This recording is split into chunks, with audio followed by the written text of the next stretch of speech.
لا حول ولا قوة إلا بالله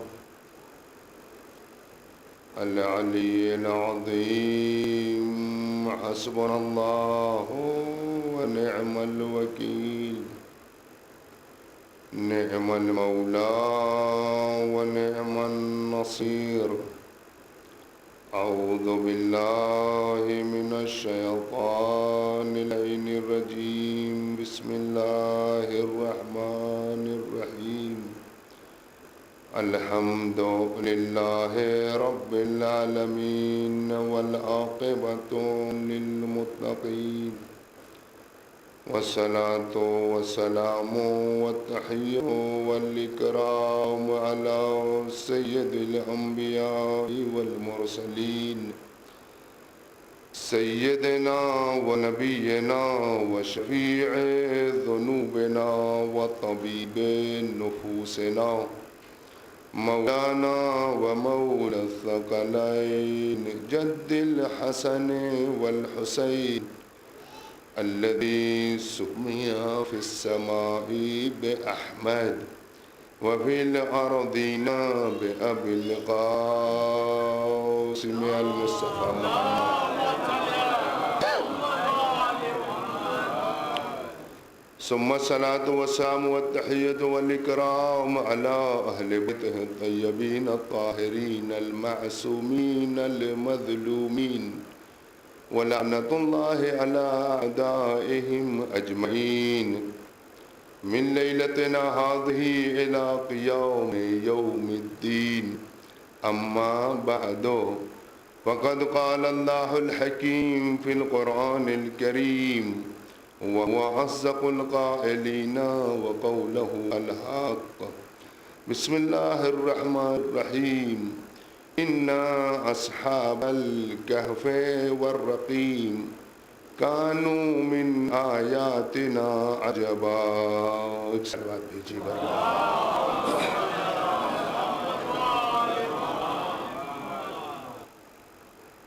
آپ حضرات سے گزارش کریں گے کہ ایک بار سورہ الحمد اور 3 بار سورہ اخلاص کی تلاوت فرما کر مرحوم حاجی غلام عباس ابن خادم حسین مرحوم کو احسان فرما دیجیے.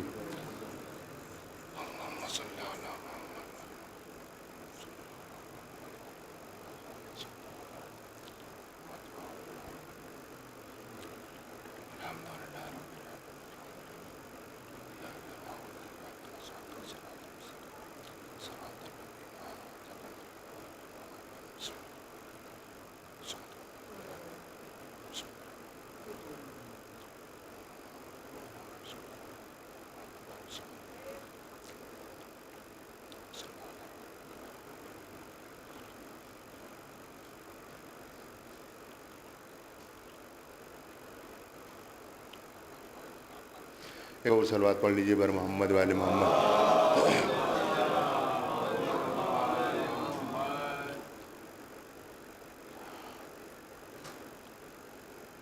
خداوند عالم نے قرآن میں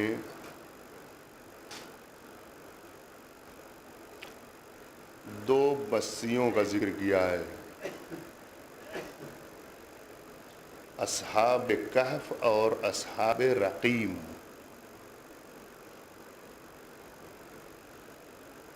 کہہ رہا ہے کہ یہ اصحاب کہف اور اصحاب رقیم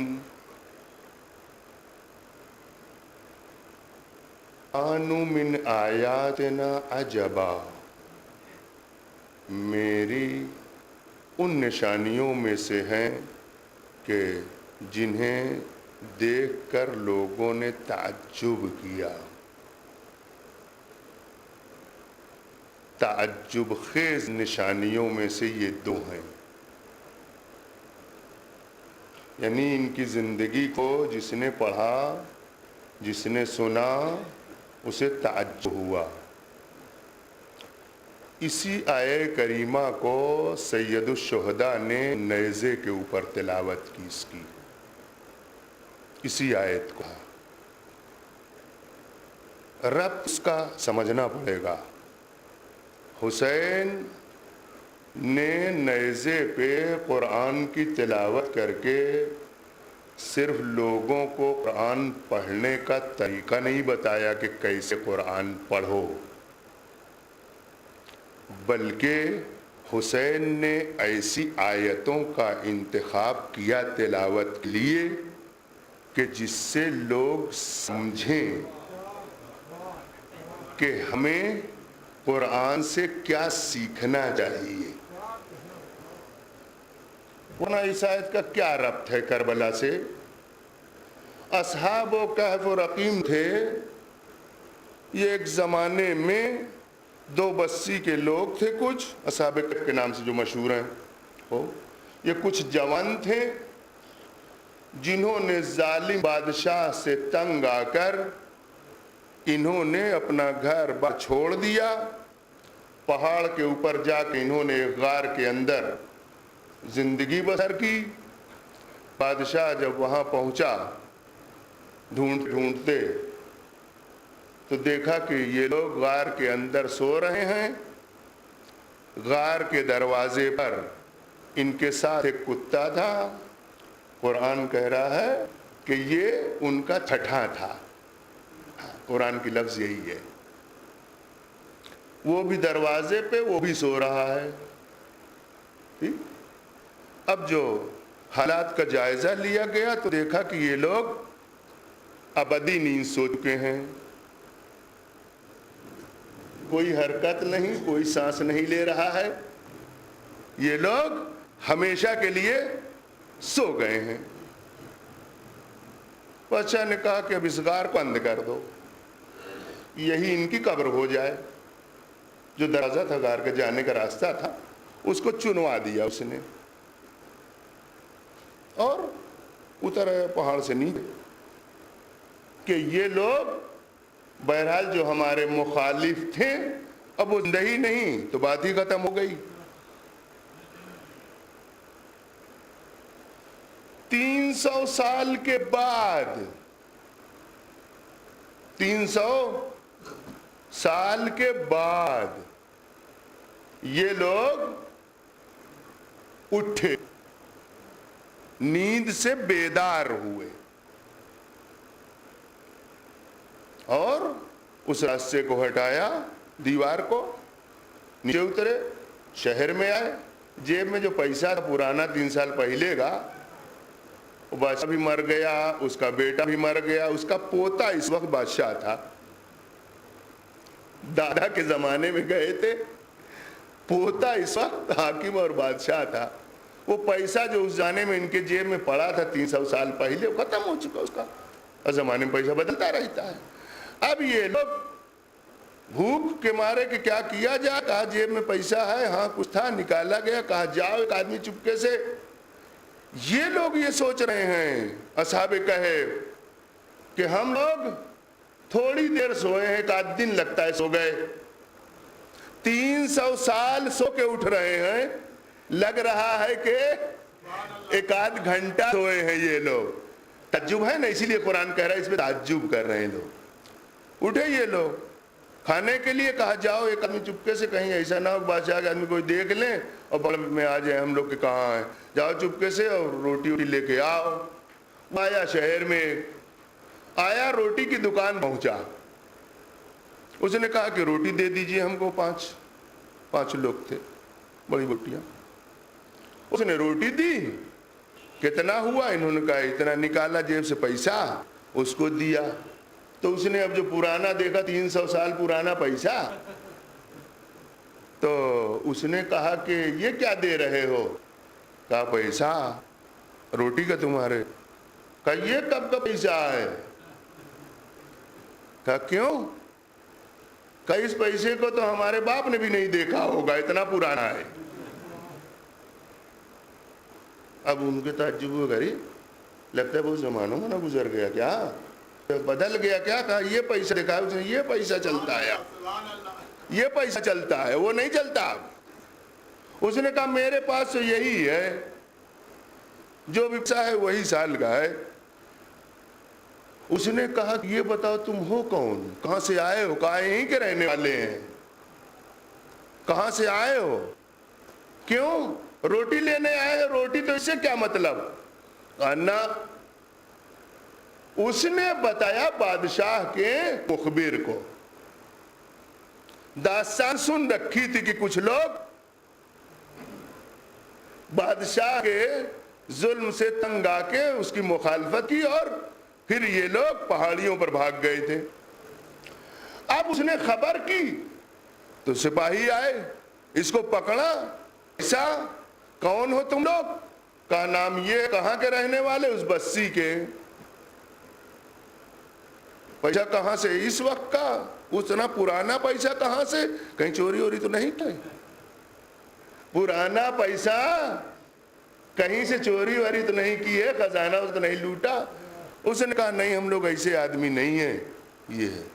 پتا چلا کہ اس نے بتایا کہ ہم لوگ یہ ہیں اس زمانے کے گئے ہوئے. پتا چلا وہ تو 300 سال ہو گیا. وہ بادشاہ جس سے تم لوگ بھاگ کے گئے تھے, کہا اس بادشاہ کون ہے؟ اس کا نام بتا. کہنے لگے ہمارے دور میں تو وہ بادشاہ تھا. کہنے ان کو مرے ہوئے تو زمانہ ہوا, اب ان کا پوتا حکومت کر رہا ہے, تم اس زمانے کی بات کر رہے ہو. پکڑے گئے یہ لوگ, لائے گئے. یہ لوگ اس بادشاہ کے دور میں جب آئے ہیں تو یہ اپنے دادا کی طرح ظالم نہیں تھا. اس نے انصاف کیا ان کے ساتھ اور انہیں پھر باحیثیت واپس ان کی جگہ پہ لے آیا. نہ انہیں قید کی زندگی, نہ ان کے اوپر سختی. اللہ نے ان لوگوں کو بچایا کس سے؟ ظالم سے. یعنی اگر انسان خدا کے اوپر بھروسہ کرے تو ظلم سے بچانے کا کام پروردگار کا ہے, ہمارا نہیں. ہمیں صرف ظلم سے بچنا ہے بس, بقیہ ہماری حفاظت اس کے ذمے ہے. اس نے اتنے دنوں تک زندہ رکھا انہیں اور نیند کی حالت میں رکھا جب تک کہ ظالم موجود تھا. کب نیند سے اٹھایا؟ جب عادل آ گیا بادشاہ. چاہے 300 سال تک پروردگار کو نیند کی عالم میں اور موت کے عالم میں رکھنا پڑے تو پروردگار رکھنے کو تیار ہے, مگر شرط اتنی ہے کہ ظالم کی مخالفت اتنی ہی شدت سے کرو جتنی شدت سے ان لوگوں نے کی. 300 سال تک تمہاری حفاظت کرے گا اگر ظلم کے خلاف اتنی شدت سے جتنے اصحاب کہف نے کی. تعجب اس میں یہ لوگوں کو, اب جو قرآن نے بیان کیا ان کا قصہ, تو جو پڑھتا تھا تعجب اس پہ ہوتا تھا کہ 300 سال کے بعد یہ لوگ زندہ ہوئے, نہ ان کے جسم میں کوئی تبدیلی, نہ ان کی زبان میں کوئی تبدیلی, نہ ان کے سوچنے اور سمجھنے میں کوئی تبدیلی. یعنی موت کا کوئی اثر ہے ہی نہیں. جیسے ایک زندہ گفتگو کرتا ہے ویسے ہی یہ 300 سال کے بعد گفتگو کر رہے ہیں. تعجب ہوا کہ کیا اتنے سال کے بعد بھی کوئی زندہ ہو کے گفتگو کر سکتا ہے, اپنے بدن کو محفوظ رکھ سکتا ہے؟ یہ تعجب جگہ تھی. اب سنیے امام حسین اس کی تلاوت کیوں کی, ضرورت کیا تھی کہ اس کی تلاوت کی جائے؟ امام حسین علیہ السلام سمجھانا چاہ رہے تھے تعجب تمہیں کس بات پہ ہوتا ہے جب یہ آیت پڑھتے ہو؟ یہی نا کہ مرنے کے بعد یہ لوگ زندہ کیسے ہوئے اور بولے. ہمیں دیکھو تعجب ان پہ نہیں, تعجب ان پہ نہیں, تعجب کرنا ہے تو ہم پہ کرو. اس لیے کہ وہ بولے تو ان کے جسم ان کے سر کے ساتھ تھے تو بولے. مجھے دیکھو ہمارا جسم تو مقتل میں ہے, سر نیزے پہ ہے, میں بول رہا ہوں. تعجب ہم پہ, ان پہ کیا تعجب؟ ان کے بدن کے ساتھ ان کے سر متصل ہیں تو بول رہے ہیں. تعجب ہم پہ کرو کہ ہمارا بدن کہیں ہے, سر کہیں ہے اور بول رہے ہیں. ہماری حیات پہ تعجب کرو. تم یہ سمجھ رہو کہ حسین کو قتل کر دیا تو حسین ختم ہو گئے, حسین نابود ہو گئے, مگر حسین بتانا چاہ رہے تھے کہ تلواریں کسی کو ختم نہیں کرتی ہیں, پروردگار عالم کسی کو نابود کرتا ہے. اللہ والا ہوتا ہے, لوگ اسے قتل کر کے یہ سمجھتے ہیں کہ یہ ختم ہو گیا. حسین بول کے سمجھا رہے تھے اگر اللہ والے ہو تو جسم کہیں بھی پڑا ہو تمہاری زبان بولے گی, تمہارا وجود بولے گا. کٹنے سے کیا ہوتا ہے؟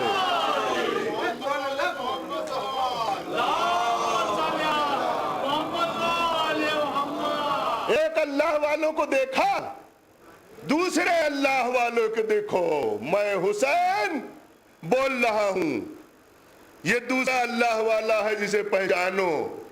یہ اس سے بڑی تعجب کی نشانیوں میں سے ہے. ہم پہ تعجب کرو. ایک موضوع کو آج امام حسین کے حوالے سے پڑھنا چاہ رہے تھے, وقت چونکہ زیادہ ہو گئے اس لیے شاید مختصراً پڑھ دیں اس کو. امام حسین علیہ السلام کے بارے میں جس نے ایک ذرہ کام کیا ہے, ایک ذرہ, پروردگار عالم اس ایک ذرے کام سے اتنا راضی ہوتا ہے کہ بڑے بڑے کو معاف کر دیتا ہے. چھوٹے سے کام کی اجرت میں بڑے بڑے گناہوں کو معاف کرتا ہے.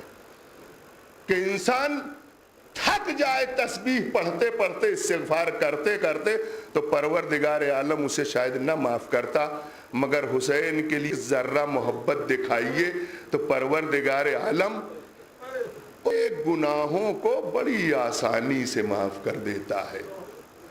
ہاں, پروردگار عالم اسی کو دوست بھی رکھتا ہے اپنی مخلوقات میں جو حسین سے محبت رکھتا ہو. امام حسین کے صدر دروازے پہ کیا لکھا ہے؟ پیغمبر کی یہ حدیث, حسین منی وانا من حسین احب اللہ من احب حسینا. ٹھیک نا, جو ظاہر گئے ہیں ورود کے دروازے پہ حسین کے یہ لکھا ہے, خداوند عالم اسے دوست رکھتا ہے جو حسین کو دوست رکھتا ہو. حسین کی دوستی ضمانت ہے اس بات کی کہ آتش جہنم سے نجات اسے ملے گی. حسین کی دوستی نجات دلائے گی. ایک شخصیت جو اسلام میں بہت مجروح کی گئی بنی امیہ اور بنی عباس کی طرف سے, اور کچھ ہمارے لوگوں نے بھی اسے تسلیم کر لیا, جبکہ یہ تاریخ کی بہت بڑی غلطی ہے, بہت بڑی غلطی ہے. معلوم ہے کون ساتھ ہے؟ وہ مختار ثقفی ذات ہے, جناب مختار بات ہے. ٹھیک ہے نا؟ جناب مختار نے اپنی زندگی میں ایک ایسا کام کیا جس کا کوئی بدل نہیں ہے, جس کا کوئی جواب نہیں ہے, جس کا کوئی مثل نہیں ہے. یہ کام مختار کے ہاتھوں انجام پایا. جی, انتقام خون حسین. اس حالت میں ذرا سوچئے, جب کربلا واقعہ ہو چکا ہے, لوگ بے دردی سے مارے گئے ہیں جو اہل بیت کے طرفدار رہے ہیں, گھٹن کا ماحول ہے, حکومت سخت ہے. ایسے مقابلے میں ایک انسان کا اٹھنا کہ جنہوں نے حسین اور ان کے ساتھیوں کو کربلا میں شہید کیا ہے انہیں سزا دی جائے, یہ اٹھنا خود جرأت چاہتا ہے. جرأت چاہتا ہے. بڑے بڑے جری جہاں بیٹھے رہ گئے وہاں مختار کھڑے ہوئے. یہ مختار کا خود کھڑا ہونا امام حسین کے لیے کتنا بڑا ہے اسے سمجھانے کی ضرورت نہیں ہے. اگر اس ماحول کو آپ سمجھ رہے ہو جہاں مختار قیام کر رہے ہیں، جہاں ظالموں کے لیے کھڑے ہو رہے ہیں، وہاں مختار کے دل میں حسین سے کتنی محبت ہے، حسین کی محبت کیسی بھری ہوئی ہے، اس کا اندازہ اس سے لگایا جا سکتا ہے. جس وقت مختار کو قید خانے سے نکال کے ابن زیاد کے سامنے پیش کیا گیا، واقعہ کربلا ہو گیا، مختار زندان میں تھے. جب انہوں نے پوچھا حاکم سے، مختار نے، حسین کا کیا ہوا؟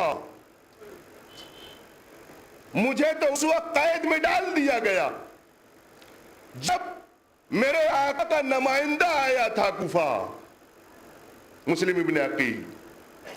اس کے بعد مجھے کوئی خبر نہیں کہ سید الشہداء کا کیا ہوا، میرے آقا کا کیا ہوا. سب سے پہلا سوال. حاکم نے کہا حسین مارے گئے، حسین کے ساتھی سب کے سب قتل کیے گئے. مختار نے جو انگڑائی لی، کہتے زنجیروں میں بندھے ہوئے تھے، زنجیریں ٹوٹ گئیں. ٹھیک.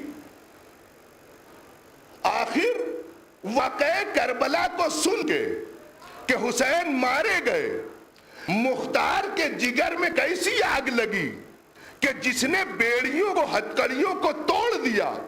یہیں سے پہچانا جا سکتا ہے کہ مختار ثقفی کسی معمولی انسان کا نام نہیں ہے، بلکہ وہ ہے کہ حسین کا نام اگر اس طرح سے لیا جائے کہ حسین مار دیے گئے تو اسے قطعاً یہ برداشت نہیں ہوتا کہ اب وہ بیڑیوں میں رہ جائے. بیڑیاں اب اس کا کچھ نہیں کر پا رہی ہیں. یہ جذبہ مختار کا شروعات میں، آغاز میں لوگوں نے سمجھا کہ یہ ایک چنگاری ہے، خاموش کر دی جائے گی. مگر وہی چھٹے امام کی حدیث ہے کہ امام حسین علیہ السلام کے قتل کی حرارت مومنین کے دلوں میں ہمیشہ زندہ رہتی ہے، کبھی وہ خاموش نہیں ہوتی ہے. حرارت مختار کے ہاں خاموش ہونے والی نہیں تھی. لوگ بھلے سمجھ رہے تھے خاموش ہو جائے گا، خاموش نہیں ہوئی. آخر میں مختار نے تمام قاتلین سید الشہداء کو ایک ایک کر کے ان کے اعمال کی سزا دی. ہاں، اگر یہاں تک آپ ہمارے ساتھ آ گئے تو اب مختار کے بارے میں فیصلہ کرنا بڑا آسان ہے کہ مختار کس ذات کا نام ہے، اس نے کیا کیا کیا. اما ایک گلاس پانی اگر نام حسین پہ کوئی پلا دے تو پروردگار اسے اپنی جنت دینے کے لیے تیار ہے. بتائیے مختار کو پروردگار عالم کیا دے کہ مختار راضی ہو؟ کیا مختار کو دیا جائے کہ مختار راضی ہو؟ لوگ تاریخ مختار جس وقت پڑھتے ہیں اس وقت شکار ہوتے ہیں دورانگی کا. کہا کہ ہمارے یہاں کے لوگ بھی کچھ لوگ ایک روایت بہت مشہور پڑھتے ہیں کہ امام سجاد کے پاس مختار نے حکومت کے وقت ہدیہ بھیجوایا، امام نے انکار کر دیا. ہم آدھی حدیث کیوں پڑھتے ہو؟ میری نہیں سمجھ میں آتا. آدھی حدیث کیوں پڑھی جاتی ہے، پوری حدیث کیوں نہیں پڑھی جاتی؟ یہیں سے سمجھیے ایسے لوگ جو کل بنی عباس اور بنی امیہ مختار کے خلاف کر رہے تھے، آج انہی کے نمائندے بن کچھ لوگ مختار کے لیے کام کر رہے ہیں، ان کی ذات کو خراب کرنے کے لیے کام کر رہے ہیں. روایت یوں ہے، مختار نے ہدیہ بھیجا چوتھے کے لیے. 40,000 درہم تھے. امام سجاد نے اسے لیا. کچھ بنی ہاشم کے گھر تھے جن کی تعمیر کی ضرورت تھی. سید سجاد نے وہ تمام مختار کے بھیجے ہوئے ہدیے کو اپنے گھر والوں اپنے خاندان کے لوگوں کے لیے استعمال کیا. دوبارہ پھر بھیجا جناب مختار نے ہدیہ. روایت کہتی ہے کہ یہی پڑھا جاتا ہے, یہی دوبارہ والا, وہ نہیں پڑھا جاتا.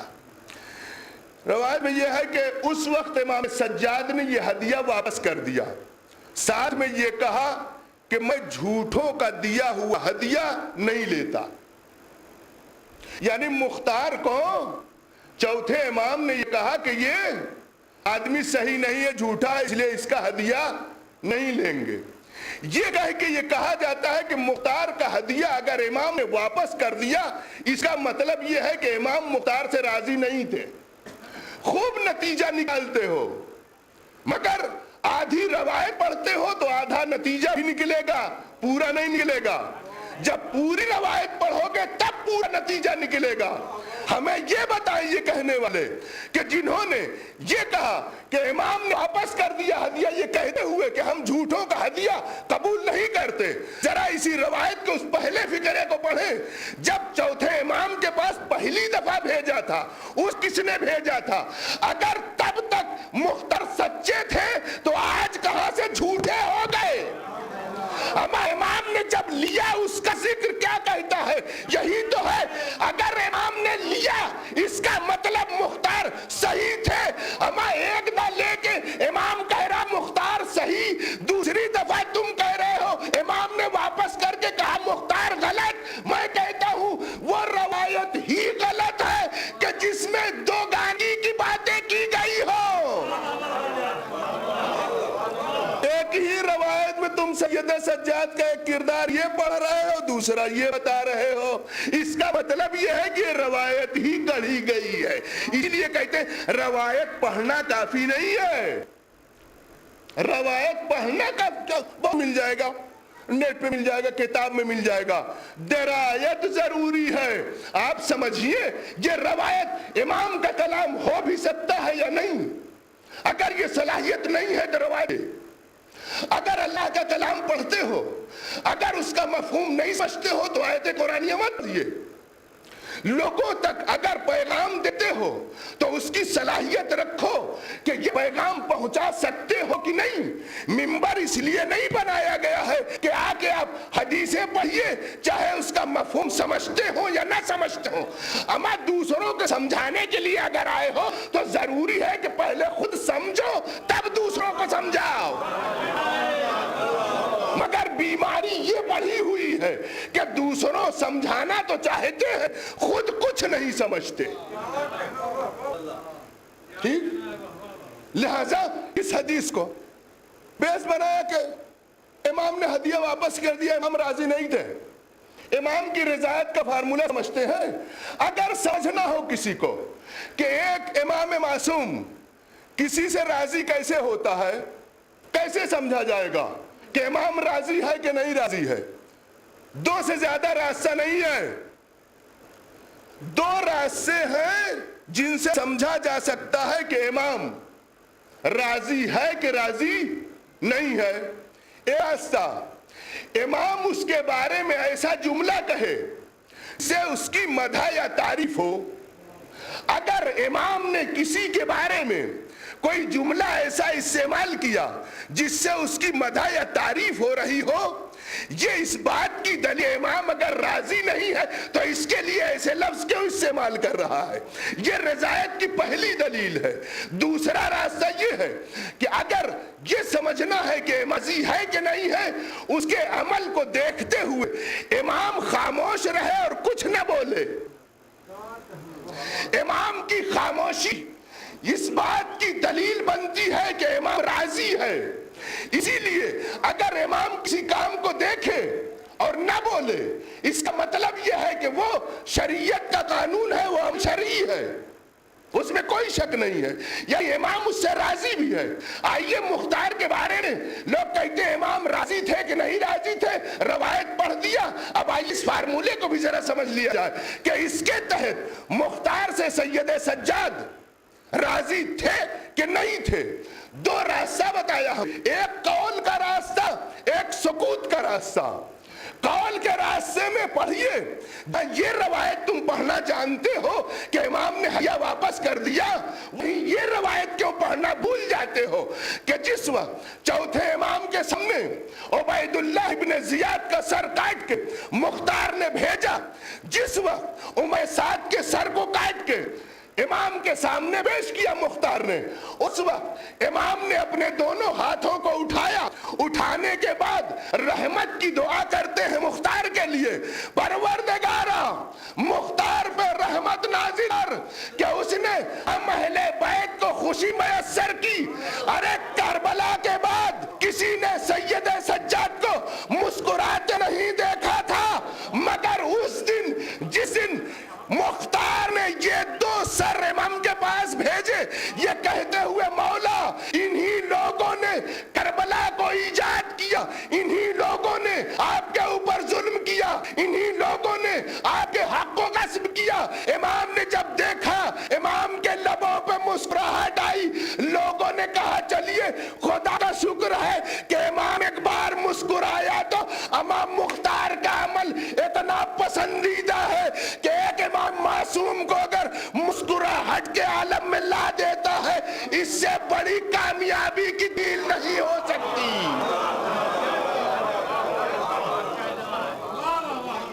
امام نے کیا فرمایا؟ امام نے کیا فرمایا چوتھے امام؟ رحم اللہ مختارن، اللہ رحمت نازل کرے مختار کے اوپر۔ ہم نے کہا کہ اگر پہچاننا ہے کہ امام راضی ہے کہ نہیں، کوئی قول ایسا ہو امام کا جس سے پتہ چلتا ہو کہ اس کی مدح کی جا رہی ہے۔ امام رحمت کی دعا کر رہا ہے مختار کے لیے، اللہ رحمت نازل کرے مختار کے اوپر۔ ہاں، اس سے بڑی دلیل چاہیے اور کوئی کل چاہیے؟ بھائی ہیں، اشارہ وقت نہیں گزر جائے۔ ٹھیک، پانچویں امام حج کے درمیان تھے، پانچویں امام حج کے درمیان، جس وقت مینا میں تھے امام، اس وقت بال کاٹنے کے لیے کہا کہ لاؤ کسی آدمی کو حج کے اعمال میں سے تقصیر انجام دینے کے لیے، بالنے کے لیے آیا۔ وہ شخص مشغول تھا کہ اتنے میں ایک شخص آیا اور بڑے اب سے امام کو سلام کیا اور امام کے دست سے مبارک کا بوسہ لینا چاہا اس نے۔ امام نے اپنے ہاتھ کو روکا، کہا کون؟ آنے والے سے پوچھا کون؟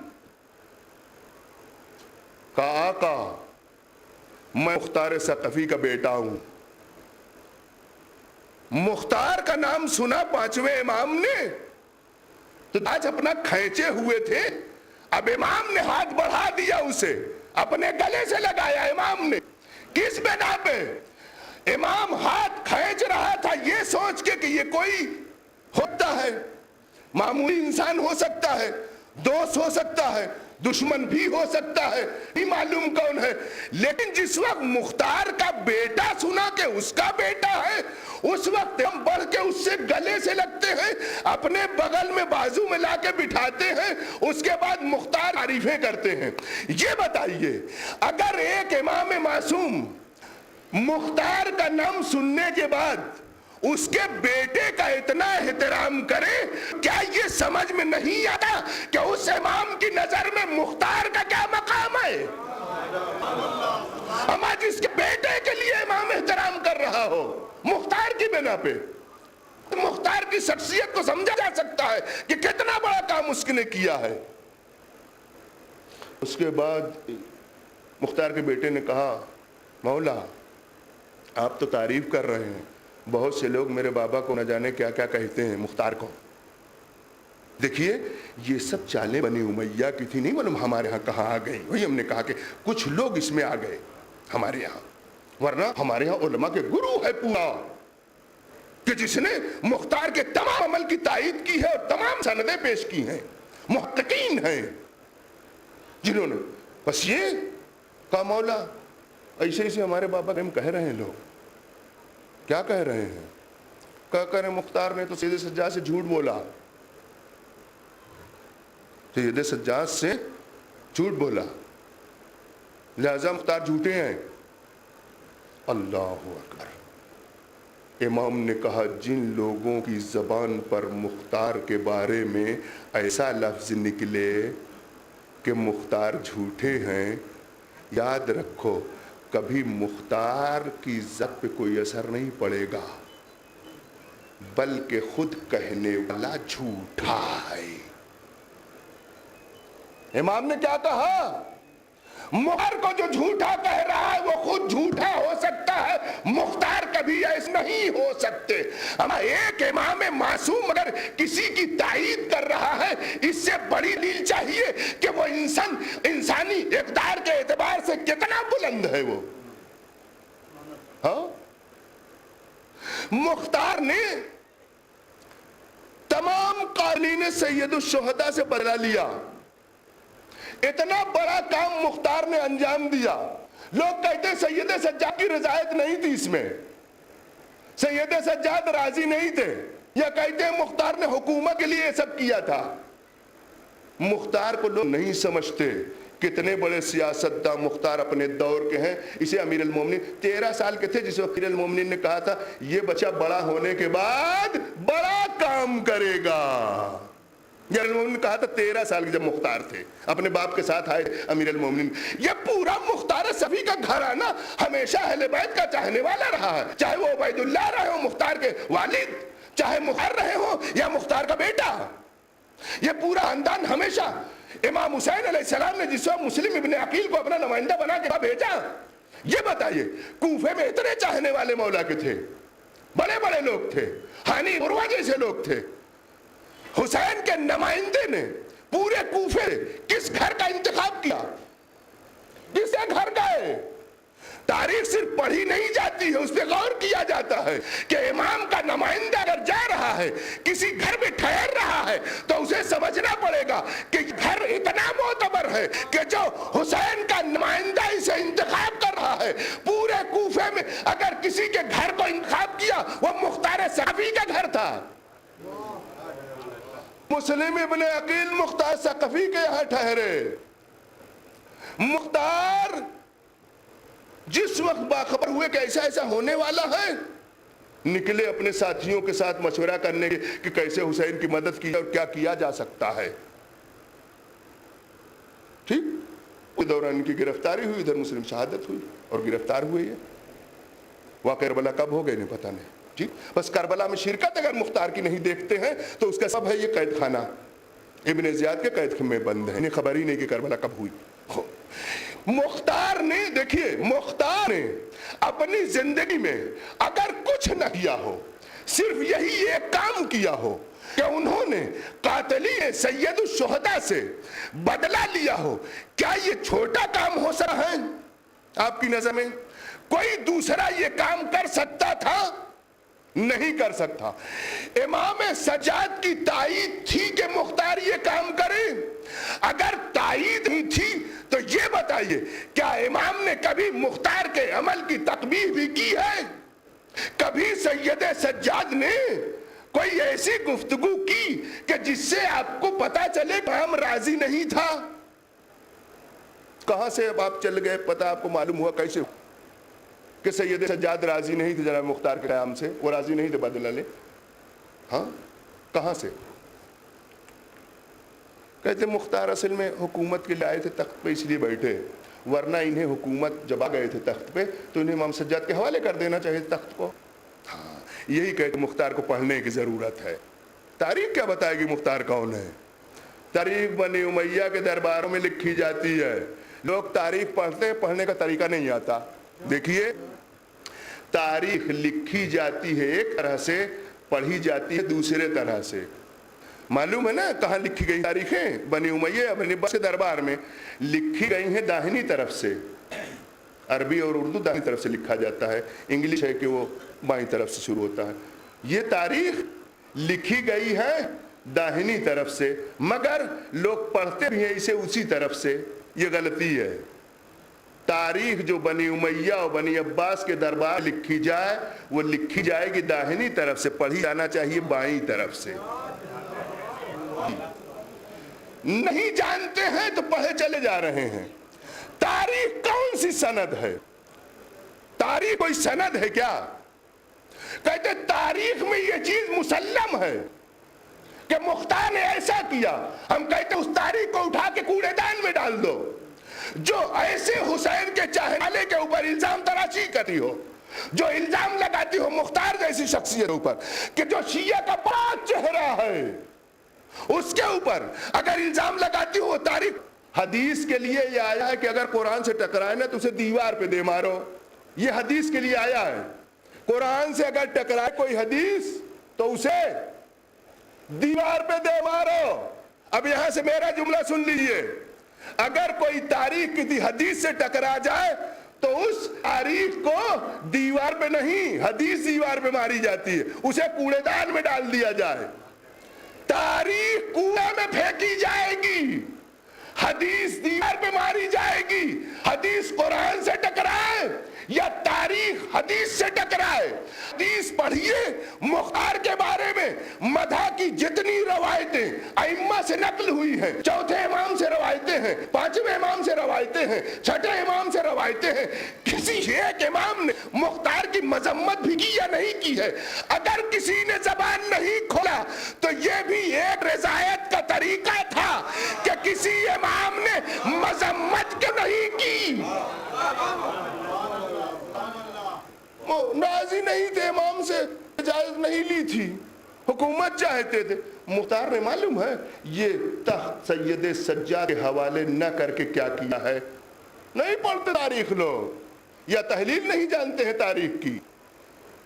مختار کو کہتے ہیں تخت کے لیے آئے، تخت لے لیا، ورنہ سید سجاد کو دے دینا چاہیے تھا، نہیں دیا انہوں نے۔ میں کہتا ہوں مختار نے نہیں دیا، یہی مختار کا کمال ہے۔ کیوں؟ اس میں کون سا کمال ہے؟ صاحب تخت وہ ہے کہ مختار۔ میں کہتا ہوں اس وقت کو پڑھیے جس وقت مختار تخت پہ ہیں، اور سید سجاد کی کیفیت پڑھو۔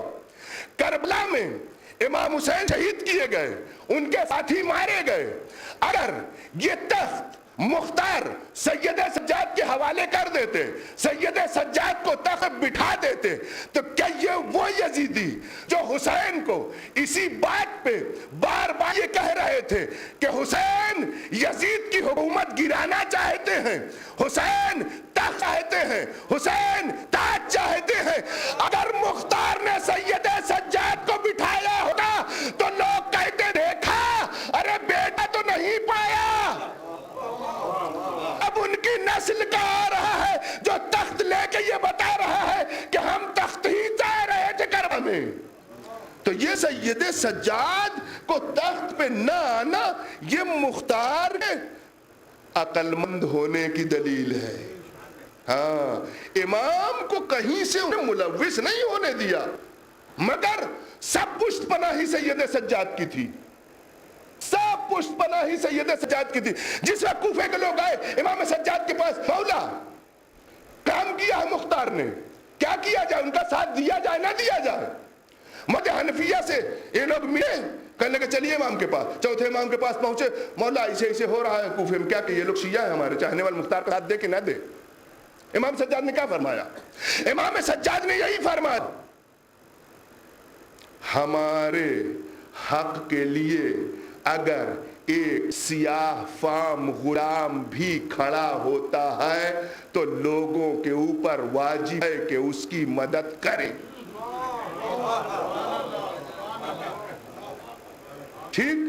اس کے بعد امام نے فرمایا، اے محمد حنفیہ، اے چچا، مختار کے امور کی نگرانی آپ کے حوالے ہے، مختار کے امور کی نگرانی آپ کے حوالے ہیں. یعنی سید سجاد نے اپنے آپ کو خود دور رکھا ہے، اس لیے کہ واقعہ کربلا کے بعد جو الزام امام حسین پہ لگائے گئے وہ سید سجاد پہ نہ لگنے پائے، لہذا امام نے دور رکھا.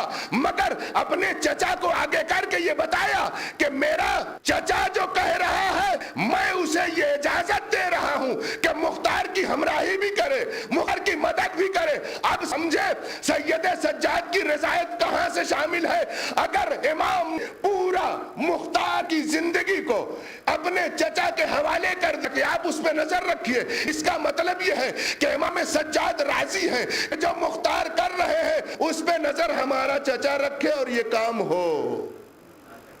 ٹھیک نا؟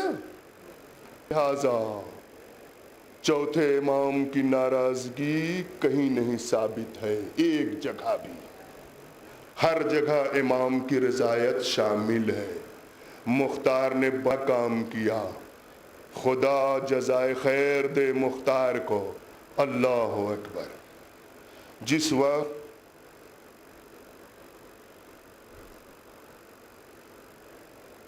واقعہ کربلا کو کافی عرصہ گزر گیا، مختار ابھی حاکم ہے، قاتلین سید الشہداء کو تلاش کیا رہا ہے، انہیں ان کے اعمال کی سزا دی جا رہی ہے. منہا رہنے والے ہیں کوفے کے، امام کے صحابیوں میں سے ہیں، امام کے چاہنے والے ہیں. آئے مدینہ سید سجاد سے ملاقات کے لیے. آئے دیکھا امام مسجد میں بیٹھے ہوئے ہیں، وضو کرنا چاہ رہے ہیں، وضو کے لیے چلو میں پانی لیتے ہیں، مگر اتنا گریہ فرماتے ہیں سید سجاد کہ پانی بہہ جا رہا ہے، چہرے تک پانی نہیں پہنچ رہا ہے. منہال کہتے ہیں 3 بار میں نے دیکھا کہ امام نے پانی لیا اور چہرے پہ نہیں ڈال پائے، پانی بہہ گیا، امام کا گریہ نہیں رکا. واقعہ کربلا کے بعد 34 سال سید سجاد زندہ رہے. اس 34 برس میں اللہ اکبر سید سجاد کے گریہ کا یہ عالم تھا کہ کھانا آیا تب روئے، پانی آیا تب روئے، جانور کو ذبح کیا ہوا جو دکانوں پہ دیکھا تب روئے. کبھی ہم نے اتفاق سے ایک دن وہاں کے مدینے کے جو قصاب لوگ تھے، گوشت کی دکان والے، واقعہ کربلا کے بعد جب چوتھے امام کی یہ حالت دیکھی تو ان لوگوں نے عادت بنا لی تھی، انہیں اگر خبر ہو جائے کہ سید سجاد ادھر سے گزرنے والے ہیں تو اپنے ذبیحہ کے اوپر کپڑا ڈالا کرتے تھے. ایک دن کی بات یہ ہے کہ اس کو خبر نہیں ہو پائی سید سجاد آ رہے ہیں اور اس نے کپڑا ڈالنا بھول گیا. سید سجاد کی نظر پہنچی تو دیکھا ذبیحہ سامنے تھا. امام رک گئے، اس سے پوچھا، قصاب سے پوچھا، یہ بتاؤ اس کو تم نے جب ذبح کیا تو اسے پانی پلایا تھا کہ نہیں؟ اس نے کہا آقا ہم لوگوں کا دستور یہ ہے جب بھی کسی جانور کو ذبح کرتے ہیں وہ پانی پیے یا نہ پیے اس کے سامنے پانی ضرور لے جاتے ہیں، بغیر پانی پلائے ہوئے اور دکھائے ہوئے ہم ذبح نہیں کرتے ہیں، یہ ہمارا اصول ہے. اس وقت سید سجاد نے کہا ہائے رے کربلا.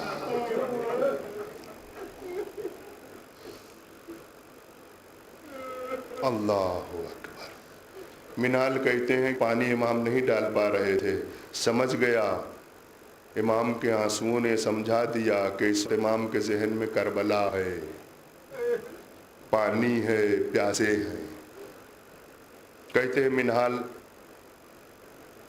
کہ جب دیکھا امام کربلا سے اپنے آپ کو نکال نہیں پا رہے ہیں، اپنے ذہن سے کربلا کو دور نہیں کر پا رہے ہیں، تو میرے پاس ایک راستہ تھا، میں نے بلند آواز سے امام کو سلام کیا، السلام علیکہ یا ابن رسول اللہ. منہال کہتے ہیں میں نے جان بوجھ کے بلند آواز میں سلام کیا، اس لیے کہ جب امام کے کانوں میں اتنی بلند آواز پہنچے گی تو امام کا ذہن کربلا سے ہٹ جائے گا۔ امام کے ذہن کو کربلا سے ہٹانے کے لیے کہتے ہیں میں نے بلند آواز میں سلام کیا۔ اب جو آواز سلام کی امام کے کانوں میں پہنچی تو سر اٹھائی، دیکھا منہال، جواب سلام دیا۔ اس کے بعد کہتے ہیں منہال کہاں سے آ رہے ہو؟ کہا مولا کوفے سے آ رہے ہیں۔ کہا آؤ، آئے۔ کہا بیٹھ جاؤ۔ مسجد میں امام بیٹھے، منہال بیٹھے۔ کہا اے منہال یہ بتاؤ کوفے میں کیا ہو رہا ہے؟ کہا مولا مختار تخت نشین ہیں، آپ کے بابا کے قاتلوں کو تلاش کر کے انہیں ان کے اعمال کی سزا دے رہے ہیں۔ اللہ اکبر۔ آپ کے بابا کے قاتلوں کو ڈھونڈ ڈھونڈ کے مختار انہیں سزا دے رہے ہیں۔ امام نے فرمایا رحم اللہ مختارن، اللہ اکبر، خدا مختار کو جزائے خیر دے کہ ہم اہل بیت پہ بڑا احسان کیا ہے اس نے۔ اللہ اکبر۔ اس کے بعد اب یہیں سے ایک چیز پڑھ دیں اور ختم کر دیں۔ واقعہ کربلا سید سجاد کے سامنے ہوا، سب غم سید سجاد کے لیے غم ہے، ٹھیک، مگر سید سجاد کے دل میں ایک ایسا غم موجود ہے کہ جس کو سید سجاد سب سے اوپر رکھے ہوئے ہیں۔ ہاں، منہا سے گفتگو ہو ہی رہی تھی کہ کہا امام نے اے منہال کہاں جاؤ گے واپس؟ کہا مولا صرف آپ کی زیارت کے لیے آیا تھا، یہاں سے واپس بھی صرف اپنے گھر کوفہ جاؤں گا۔ اے منہال کوفہ جانا تو مختار کو ہمارا سلام کہنا، ہاں مختار کو ہمارا سلام کہنا اور ایک ہمارا پیغام بھی پہنچا دینا۔ پیغام سنیے سید سجاد کا۔ اے منہال کوفے جانا تو مختار کو ہمارا سلام کہنا اور ہمارا ایک پیغام پہنچانا۔ مختار نے منہال نے قولا فرمائیے پیغام؟ کہا مختار سے جا کے کہہ دینا کہ جتنی جلدی ہو سکے، جتنی جلدی ممکن ہو ہرملا کو گرفتار کرے۔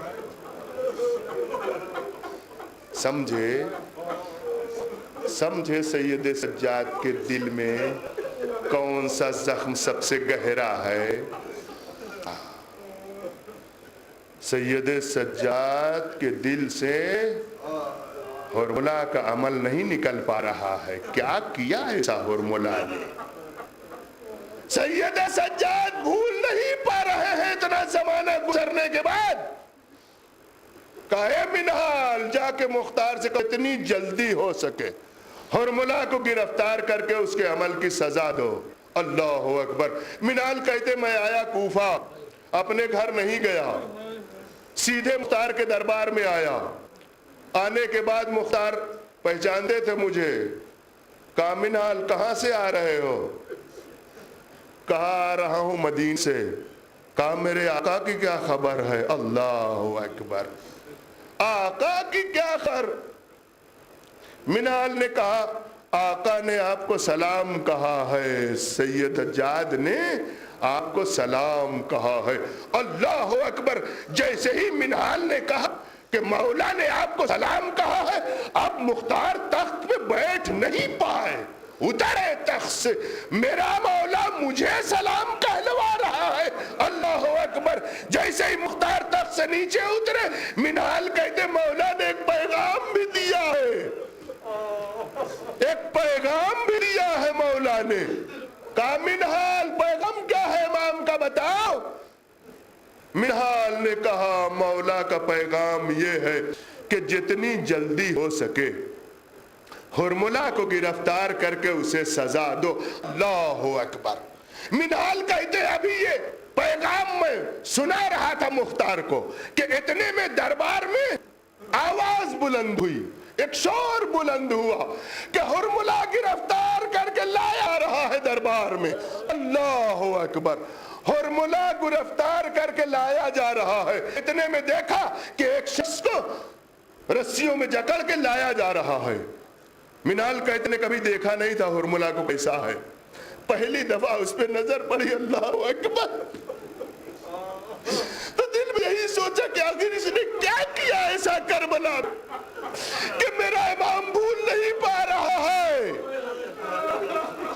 لایا گیا ہرملہ، مختار کے سامنے پیش کیا گیا۔ مختار نے کہا ہرملہ یہ بتا تو نے آخر کربلا میں کیا کیا کہ میرا امام اتنے سالوں کے بعد بھول نہیں پا رہا ہے۔ اس کے بعد کہتے ہیں مختار، اے ہرملہ تجھے قتل تو ضرور کیا ہے گا، تیری معافی تو نہیں ہو سکتی، مگر قتل سے پہلے تمہیں بتانا پڑے گا کہ تو نے آخر کربلا میں کیا کیا تھا۔ اس نے کہا مختار میں کربلا میں تیر چلانے کے لیے گیا تھا، کربلا میں نے کوئی نیزہ نہیں مارا ہے، کربلا میں نے شمشیر و تلوار نہیں چلائی ہے، کوئی برچھی میں نے نہیں ماری ہے، میرا کام صرف تیر چلا تھا۔ اس وقت مختار نے کہا کہ تو تیر چلانے کے لیے گیا تھا تو تیر سے ایسا کیا کیا تو نے کربلا میں کہ امام کے دل سے نکل نہیں پا رہا ہے تمہارا تیر، کیا کیا تم نے؟ کہا مختار میں نے کربلا میں صرف 3 تیر چلایا ہے بس۔ اللہ اکبر، صرف 3 تیر میں نے چلایا ہے۔ مختار نے کہا بتا وہ 3 تیر تو نے کہاں کہاں چلائے؟ کہا پہلا تیر تو میں نے وہاں چلایا ہے جب حسین کے بھائی نہر فرات پہ پانی لینے آئے تھے، مشک میں پانی بھر لے کے جا رہے تھے، کوئی انہیں روک نہیں پا رہا تھا، تو مجھے آواز ہی گئی ارے یہ پانی حسین کے خیمے تک پہنچنے نہ پائے، میں نے تیر مارا، پانی بہ گیا۔ پہلا تیر میں نے اس مشک کے اوپر مارا جو حسین کے بھائی عباس لے کے جا رہے تھے۔ مختار نے کہا دوسرا تیر کہاں چلایا؟ کہا جس وقت حسین گھوڑے پہ ڈگمگا رہے تھے، کبھی دائیں جانب حسین کبھی بائیں جانب، حسین زمین پہ نہیں آ رہے تھے، مجھے آواز دی گئی ارے حسین کو زمین پہ گراؤ، انہیں جلدی ذبح کرو۔ اتنے میں نے تیر جو مارا وہ تیر حسین کی پیشانی پہ لگا، ارے تیر کا لگنا تھا کہ حسین زمین پہ گرے۔ اللہ اکبر، مختار نے کہا تیسرا تیر کہاں مارا؟ کہا تیسرا تیر میں نے اس 6 مہینے کے بچے کے گلے پہ مارا جسے حسین پانی پلانے کے لیے لے آئے تھے۔ ارے جیسے ہی مختار نے سنا کہ 6 مہینے بچے کو تیر اسی نے مارا، کہتے اسے میری نگاہوں کے سامنے سے ہٹاؤ، اسے لے جاؤ زمین پہ لٹا دو، ہاتھ پیر میں اس کے کیلے گاڑو، اتنا تیر سے مارو کہ یہ واصل جہنم ہو جائے۔ ارے مختار کے حکم کی تعمیر کی گئی، ہرملہ کو زمین پہ لٹایا گیا، ہاتھ پیر کیلے گاڑی گئی، تیر مارا گیا، ہرملہ واصل جہنم ہوا۔ مختار خبر دی گئی کہ ہرملہ مر گیا، ارے مختار کو سکون مل گیا، سید سجاد کے دل کو